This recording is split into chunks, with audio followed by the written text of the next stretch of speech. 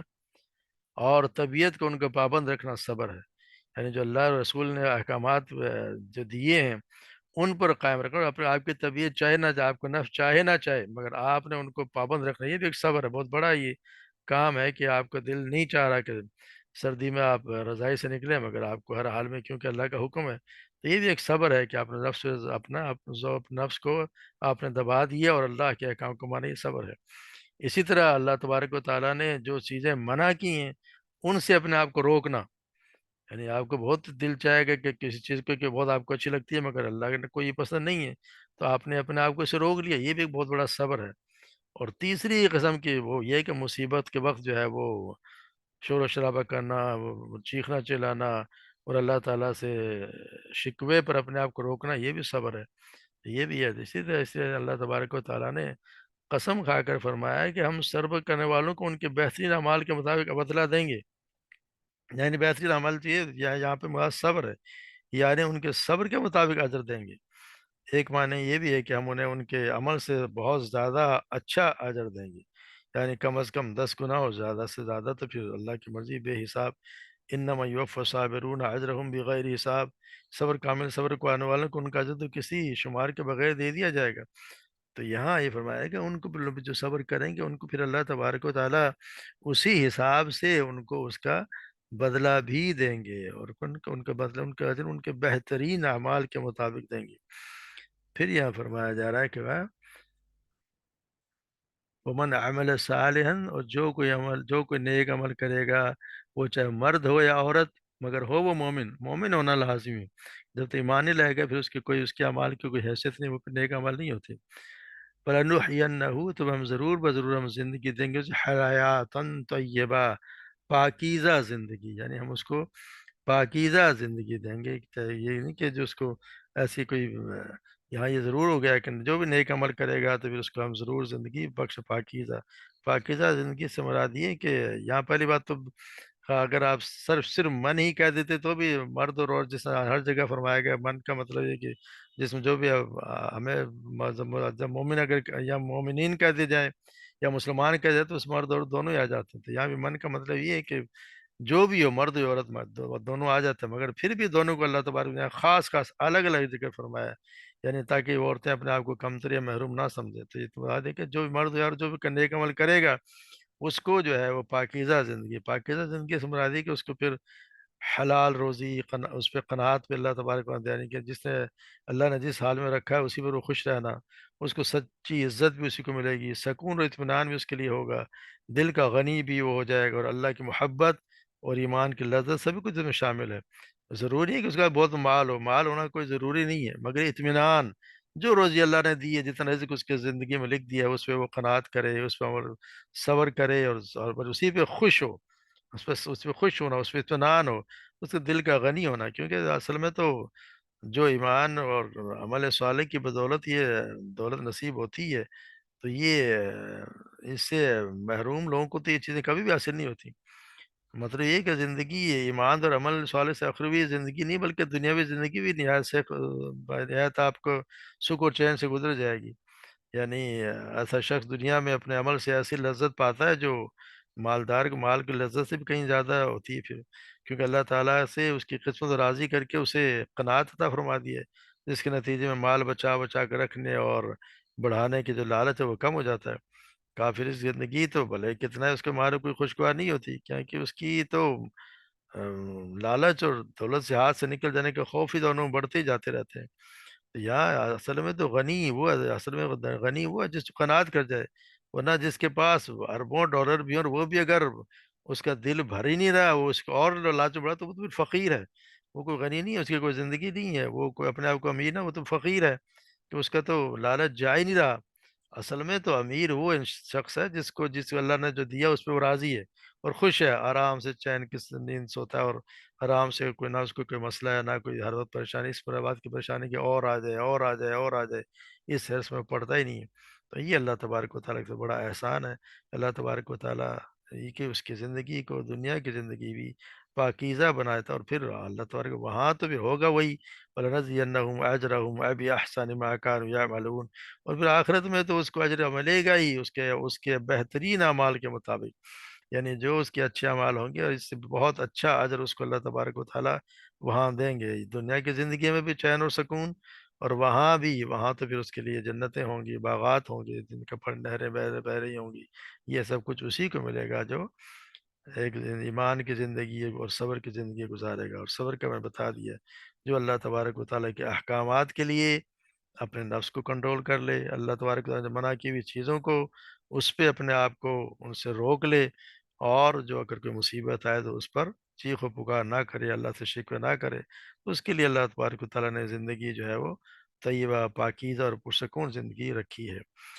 پھر ہمیں بتایا فیضا قرأت القرآن فاستعذ باللہ، اگر جب تم قرآن پڑھو تو پھر جب قرآن تو شیطان رجیم سے اللہ کی پناہ مانگ لیا کرو، یعنی یہ بھی یہ حکم دے دیا گیا، اور یہ ضروری ہے کہ اللہ تبارک و تعالیٰ کی اللہ کی پناہ شیطان کی وسوسہ، شیطان کی شرارتوں سے، اس کے ہر قسم کی، کیونکہ ہدایت کا سرچشمہ جو قرآن کریم ہے، اور گمراہی کا سرچشمہ بھی شیطان ہے، تو سب سے انسان کا سب سے بڑا دشمن ہے، تو وہ تو اس سے تو کسی بھی صورت پہ انسان کا قرآن پڑھنا برداشت ہی نہیں ہوتا، سو ہر حال میں اسے قرآن پڑھنے سے باز رکھتا ہے، اور اگر کوئی پڑھنے لگے تو پھر اس کے دل میں وسوسے ڈال کر وہ گمراہ کرنے کی کوشش کرتا ہے۔ اس لیے فرمایا گیا تم قرآن پڑھنے لگو تو شیطان سے اللہ کی پناہ مانگ لیا کرو، یعنی کہ قرآن پڑھنے سے پہلے اعوذ باللہ من الشیطان الرجیم پڑھنا ضروری ہے، اللہ کی طرف سے یہ ہمیں بتایا گیا ہے، کیونکہ وہی اللہ ہی ہے جو ہمیں ظالم سے محفوظ رکھ سکتا ہے، اس کے بغیر تو ممکن ہی نہیں ہے، کیونکہ انسان جب قرآن پڑھتا ہے تو اس کو پھر یہ اس کی کوشش یہ ہونا چاہیے کہ شیطان کے گمراہ کن وسوسوں سے محفوظ رہے، غلط اور بیجا قسم کے جو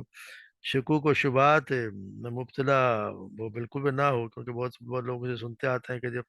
قرآن پڑھو گے تو وہ گمراہ ہو جاؤ گا، نا کہ گمراہ تو وہ ہوتا ہے جو قرآن نہیں پڑھتا، مگر جو کھلے دل سے اور اللہ کے قرآن کی ہر بات کو اس کی صحیح روشنی میں دیکھے،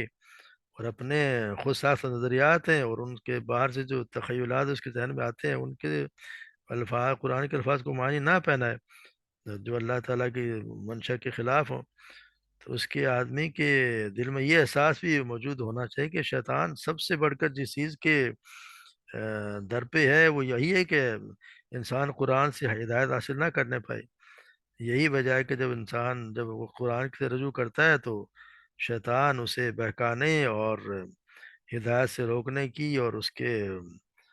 فکر و فہم کو غلط راہوں پر ڈالنے کے لیے پوری ایڑی چوٹی کا زور لگا دیتا ہے، اس لیے آدمی کو اس کتاب کا مطالعہ کرتے بہت زیادہ چوکنا رہنا چاہیے، اور ہر وقت اللہ سے مدد مانگتے رہنا چاہیے کہ کہیں شیطان کی در اندازیاں اسے اس چشمہ ہدایت سے محروم نہ کر دیں، کیونکہ جس نے یہاں سے پھر ہدایت نہ پائی تو پھر وہ کہیں کی پھر ہدایت نہ پا سکے گا، اور جس نے کتاب سے اگر اس نے اسی سے گمراہی عکس کر بیٹھا تو پھر دنیا کی کوئی بھی چیز گمراہیوں کے چکر سے اسے نہ نکال سکے گی، اس لیے یہ ضروری ہے کہ یہاں پہ اللہ تبارک و تعالیٰ کے سے شیطان کے وسوسہ، اللہ کے تبارک و تعالیٰ کی پناہ میں آ جانا چاہیے، اور پھر یہ کہ کوئی شیطان وہ بھی ہوتے ہیں جو انسان بھی ہوتے ہیں اور جن بھی ہوتے ہیں، تو ان سے پناہ کی دعا کے ساتھ سے بچنے کے ذرائع بھی استعمال اختیار کرنا بھی ضروری ہے، کہ انسان دیکھے کہ اس کے کوئی شیطانی دوست تو نہیں ہے جو اس کو روکتے ہوں قرآن پڑھنے سے، کوئی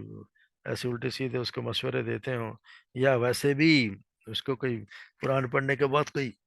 ایسے کام پہ لگانا چاہتے ہوں کہ یہ قرآن نہ پڑھے یا کوئی اور گپ شپ میں لگ جائے، تو یہ بھی شیطان کے ہی اصل میں دوست ہوتے ہیں، تو ان سے بچتے ہیں کہ اللہ تبارک و تعالیٰ سے دعا مانگتے رہنا چاہیے۔ پھر یہ فرمایا کہ پر شیطان کیا ہے، شیطان لیس لہ سلطان علی الذین آمنوا ولی ربہم یتوکلون، وہ ان چیزوں پہ اس کا کوئی، ان لوگوں پر اس کا کوئی زور ہے ہی نہیں جو ایمان لے اور اپنے رب پر بھروسہ کرتے ہیں، یعنی ان پر اس کا کوئی غلبہ نہیں ہے، غلبہ تو کیونکہ انسان صحیح ایمان اور توکل والوں پر تو شیطان کا تسلط غلبہ ہے ہو ہی نہیں سکتا، کیونکہ اللہ نے تو ہم پڑھا ہے کہ اللہ تعالیٰ صاحب فرما دے کہ ان عبادی لیس لکم علیہم سلطان الا من اتبعک من الغاوین، یعنی بے شک میرے بندے تیرا ان پر کوئی غلبہ نہیں مگر وہ جو گمراہوں میں سے تیرے پیچھے چلے، یعنی مگر یہ کہ وہ انہیں گمراہ کرنے کی کوشش سے تو پھر بھی باز نہیں آتا، بعض اوقات وہ اس سے کچھ متاثر بھی ہو سکتے ہیں، مگر وہ اللہ کے ڈر سے فوراً بھی اللہ کی برکت سے فوراً آگاہ ہو جاتے ہیں، کیونکہ پھر وہ دیکھیں اللہ تعالیٰ سورہ اعراف یقیناً لوگ جو ڈر گئے، انہیں شیطان کی طرف سے کوئی برا خیال چھوتا بھی ہے تو وہ ہوشیار ہو جاتے ہیں، اور پھر اچانک وہ بصیرت والے ہوتے ہیں، یعنی کہ وہ گزار سی حرکتیں کرتا ہے تو پھر وہ ان کو چوکنا ہو جاتا ہے کہ یہ اس کی طرف سے ہے، یا یہ جو بھی آئے جس کو خیال آیا یا جو بھی حرکت آئی وہ شیطان کی طرف سے، پھر وہ اللہ تبارک و تعالیٰ سے پھر اس کی اللہ ہی کے پناہ میں آ جاتے ہیں، تو پھر یہ بتا انما سلطان علی الذین یتولونہ والذین هم به مشرکون، اس کا تو جو کہتا ہوں تو اس کا تو غلبہ ہے، اس کا زور تو انہیں لوگوں میں چلتا ہے جنہوں نے اس کو دوست بنا لیا، یعنی جو اس سے دوستی کرتے رکھتے ہیں انہیں پہ اس کا غلبہ ہے، اور اس وجہ سے کہ جی وہ پھر اسے شریک بنانے والے ہیں، یعنی یہ گیات ہے کہ وہ لوگ جو شیطان کی وجہ سے شریک بنانے والے ہیں، یا دوسرا یہ بھی ہوتا ہے کہ یہ معنی بھی ہوں گے جو لوگ اس کی اس اللہ کے ساتھ شریک بنانے والے، یہ معنی یعنی کہ وہ لوگ جو اس کے ساتھ شریک بنانے والے ہیں یا اس کی وجہ سے، دونوں چیز آتی ہے، اس کی وجہ سے یا اس کے ساتھ شریک بنانے والے ہیں، تو یہ انہی لوگوں پر ان کا زور چلتا ہے جو اس کے ماننے والے ہیں یا اسی کے اس کو اپنا دوست سمجھتے ہیں، ورنہ اس کا کوئی زور دوسرے لوگوں پہ چلتا نہیں ہے۔ تو اللہ تبارک و تعالی ہمیں بھی یہ دعا کرتے رہنا چاہیے کہ اللہ تبارک و تعالی ہمیں اس کی وسوسوں سے بچائے، اس کے حرکتوں سے بچائے، کیونکہ اللہ تبارک و تعالیٰ نے تو صاف صاف ہمیں اس چیز سے منع کیا ہے کہ شیطان کی عبادت ہاتھ سے، جیسے سورہ یاسین میں ہم پڑھتے ہیں، اکثر لوگ روزانہ پڑھتے ہیں، علم احد الیکم یا بنی آدم اللہ تعبدوا الشیطان انہ لکم عدو مبین وعنی عبدونی ھذا صراط مستقیم، کیا میں نے تمہیں تاکید نہ کی تھی اے اولاد آدم کہ شیطان کی عبادت نہ کرنا، یقیناً وہ تمہارا کھلا دشمن ہے، اور یہ کہ میری عبادت کرو یہ سیدھا راستہ ہے۔ اسی طرح سورہ فاتر میں اللہ تبارک فرماتے ہیں ان شیطان لکم عدو فاتخذوه عدوا، بے شک شیطان تمہارا دشمن ہے اور اسے تم اپنا دشمن ہی سمجھو، انما یدعو حزبہ لیکونوا من اصحاب السعیر، وہ تو اپنے گروہ والوں کو صرف اس لیے بلاتا ہے کہ وہ بھڑکتی ہوئی آگ والوں سے ہو جائے، اس کا تو کام ہی ہے، اس لیے بلاتا ہے کہ تاکہ یہ جہنم میں جانے والے بن جائیں۔ وَمَن يَتَّخِذ الشَّيْطَانَ وَلِيًّا مِن دُونِ اللَّهِ، جو کوئی شیطان کو اللہ کے سوا دوست بنائے، فقد خسر خسران مبینہ، تو اس نے خسارہ اٹھایا، واضح خسارہ، یعدہم یومنیہم یعدہم ویمنیہم، تو یعنی کہ وہ انہیں وعدے دیتا ہے، انہیں آرزو دلاتا ہے، وما یعدہم الشیطان الا غرورا، اور شیطان تو دھوکے کے ساتھ کوئی وعدہ نہیں کرتا، تو اس لیے قرآن مجید کی طرف سے پہلے شیطان کی پناہ مانگنا ضروری ہے۔ آپ صلی اللہ علیہ وسلم بھی تلاوت سے پہلے پناہ مانگا کرتے تھے، جیسے جب رات کو نماز کے لیے کھڑے ہوتے تو اللہ اور کہتے، پھر وہی پڑھتے سبحانک اللہم و بحمدک تبارک اسمک و تعالی جدک و لا الہ غیرک، پھر آپ کہتے لا الہ الا اللہ لا الہ الا اللہ لا الہ الا اللہ، پھر آپ فرماتے اللہ اکبر کبیرہ اللہ اکبر کبیرہ اللہ اکبر کبیرہ، اور پھر کہتے اعوذ باللہ السمیع العلیم من الشیطان الرجیم من حمزہ ونفخہ ونفسہ، میں اللہ تعالیٰ کی طرف پر طلب کرتا ہوں، اس صورت سب کو سننے جاننے والا ہے، شیطان مردود سے، اس کے خبط سے، اس کے پھونکوں سے، اس کے وسوسوں سے، یا اس کے تکبر سے، اس کے شعر و ہر چیز سے اللہ تبارک و تعالیٰ اس کی پناہ ہمیں چاہتا ہوں شیطان مردود سے، تو ہمیں بھی نماز سے پہلے اور قرآن مجید کے پڑھنے سے پہلے ویسے بھی وقتاً فوقتاً بھی اعوذ باللہ من الشیطان پڑھ ہی لینا چاہیے، جب غصہ ہے پھر بھی یہ چیز پڑھ لینا چاہیے، کیونکہ سب کام شیطان کا ہے،